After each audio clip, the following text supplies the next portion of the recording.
ശ്രീമദ് ഭഗവത്ഗീത 9-ാം അധ്യായം. രാജഗുഹ്യയോഗം. മഹാത്മാനസ്തു മാം പാർത്ഥാത് ദേവീം പ്രകൃതിമാശ്രിതാഃ ഭജന്ത്യനന്യമനസോ ജ്ഞാത്വാ മാം ഭൂതാദിമവ്യയം. അർജുന, മഹാത്മാക്കളാവട്ടെ ദിവ്യമായ സ്വഭാവത്തെ കൈക്കൊണ്ട് ഏകാഗ്രചിത്തരായി ഭൂതങ്ങൾക്കെല്ലാം ആദ്യനും അനശ്വരനുമായ എന്നെ അറിഞ്ഞ് ഭജിക്കുന്നു. സതതം കീർത്തയന്തോ മാം യദന്തശ്ച ദൃഢവ്രതാഃ നമസ്യന്തശ്ച മാം ഭക്ത്യാം നിത്യയുക്താ ഉപാസതേ. അവർ എന്നെ എപ്പോഴും സ്തുതിക്കുകയും ദൃഢവ്രതരായി പ്രയത്നിക്കുകയും ഏകാഗ്ര മനസ്സോടും ഭക്തിയോടും കൂടി എന്നെ നമസ്കരിക്കുകയും ചെയ്ത് പൂജിക്കുന്നു. ജ്ഞാന യജ്ഞേന ചാപ്യന്യേ യജന്തോ മാം ഉപാസതേ ഏകത്വേന പൃഥക്ത്വേന ബഹുധാ വിശ്വതോ മുഖം. വേറെ ചിലർ സർവാത്മാവായി എന്നെ ജ്ഞാനയജ്ഞത്താൽ ഏകഭാവത്തോടും ഭേദഭാവത്തോടും പല രീതിയിൽ പൂജിച്ച് ഭജിക്കുന്നു.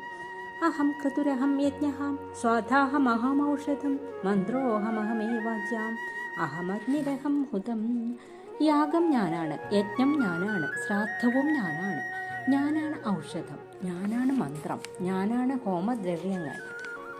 അഗ്നിയും ഞാൻ തന്നെ, ഹോമവും ഞാൻ തന്നെ. പിതാഹമസ്യ ജഗതോന്മാധാ പിതാമഹാം വേദ്യപവിത്രമോങ്കാരാർസാമയജുരേവചാം. ഈ പ്രപഞ്ചത്തിൽ പിതാവും മാതാവും പിതാമഹനും രക്ഷകനും ഞാൻ തന്നെ. അറിയപ്പെടേണ്ടതും പരിശുദ്ധവുമായ ഓങ്കാരവും ഋഗ്വേദം, സാമവേദം, യജുർവേദം എന്നിവയും ഞാൻ തന്നെ. ഗതിർഭർത്ത പ്രഭുഃ സാക്ഷി നിവാസഃ ശരണം സുഹൃത് പ്രഭവഃ പ്രളയസ്ഥാനം നിധാനം ബീജമവ്യയം. ഗതിയും ഭരണകർത്താവും സ്വാമിയും സാക്ഷിയും നിവാസസ്ഥാനവും ശരണ്യനും സുഹൃത്തും സൃഷ്ടികർത്താവും സംഹാരകർത്താവും ആധാരവും നിക്ഷേപവും അവ്യയമായ ഉൽപ്പത്തി കാരണവും ഞാൻ തന്നെ. തപാമ്യഹമഹം വർഷം നിഗൃഹ്ണാമ്യ സൃജാമ്യജം അമൃതശൈവ മൃത്യുശ്ച സതസച്ചാഹമർജുന. അർജുന, ഞാൻ ചൂടുണ്ടാക്കുന്നു, ഞാൻ മഴ പെയ്യിക്കുകയും അത് തടുക്കുകയും ചെയ്യുന്നു. ജീവിതവും മരണവും സത്തും അസത്തും ഞാൻ തന്നെ. ത്രൈവിദ്യാമാം സോമപാഹ ഭൂതപാപ യജ്ഞൈരശ്വാസർഗം പാർത്ഥയന്തേ തേ പുണ്യമാസാദ്യ സുരേന്ദ്രലോകാമസ്വന്തി ദിവ്യാന്തി വിദേവ ഭോഗം.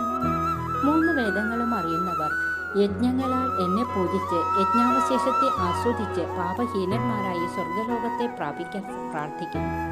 അവർ ശോഭനമായ സ്വർഗത്തിൽ ചെന്ന് അവിടുത്തെ ദിവ്യങ്ങളായ ദേവഭോഗങ്ങളെ അനുഭവിക്കുന്നു.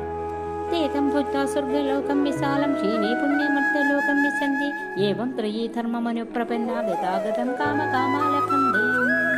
അവർ വിശാലമായ സ്വർഗത്തിൽ നിവസിച്ച് സുഖിച്ച് പുണ്യം നശിക്കുമ്പോൾ മനുഷ്യലോകത്തിലേക്ക് തന്നെ വരുന്നു. ഇങ്ങനെ വേദോക്ത ധർമ്മത്തെ ആശ്രയിച്ച് സുഖഭോഗങ്ങളെ ആഗ്രഹിക്കുന്നവർ ജനിക്കുകയും മരിക്കുകയും ചെയ്തുകൊണ്ടിരിക്കുന്നു. അനന്യാ ചിന്തയന്തോ മാം യേ ജനഃ പര്യുപാസതേ തേഷാം നിത്യാഭിയുക്താനാം യോഗക്ഷേമം വഹാമ്യഹം.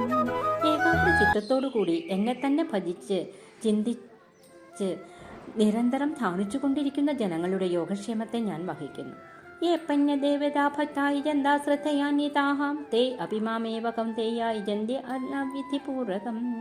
അർജുന, അന്യദേവതകളെ ശ്രദ്ധയോടുകൂടി പൂജിക്കുന്ന ഭക്തന്മാർ വിധിപൂർവം അല്ലെങ്കിലും എന്നെ തന്നെയാണ് പൂജിക്കുന്നത്. അഹം ഹി സർവയജ്ഞാനാം ഭോക്താചാം പ്രഭുരേവചാം